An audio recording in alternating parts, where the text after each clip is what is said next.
બેહો તો ખરા. બેહવા નહીં દે સાહેબ. તો હું ઊભો થાવ, બીજું હું.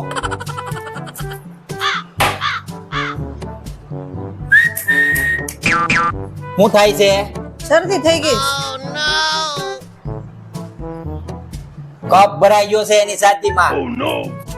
મુન્ના, બટા એક્સરે કરવો પડશે, ફોટો પાડવો પડશે. જોયું? આ તમને 1000 વાર કીધું તું પેટમાં છોકરા હોય ને ત્યારે ઢીલું ન બનાવો. આ જીનું એવું ડીટીયા જવું થઈ જાય એ કરે છે. હવે આવા જીના જીના યુટ્યુબર બનાવશો. હાલો એક્સરે રૂમમાં એક્સરે કરવો પડશે પહેલા. A few moments later. કાઈ ચિંતા કરવા જેવું નથી. આ દવા લખી દઉં ને 2 ટાઈમ આપજો ને સવાર સાંજ નાસ આપજો એટલે સારું થઈ જાય. લાવો 2 પાઇન છે. 2 પાન છે ને? એક પાઇન છે એક્સરે ના, બીજા પાઇન છે ઊભા થઈને તમારા છોકરાને ચેક કર્યો ને એના. લ્યો 2 હવામાં તમને ઘા વાગતા થાય નહીં. હવે જાઓ અને હમણાં રીલું બીલું ઓછી બનાવજો, છોકરામાં ધ્યાન દેજો.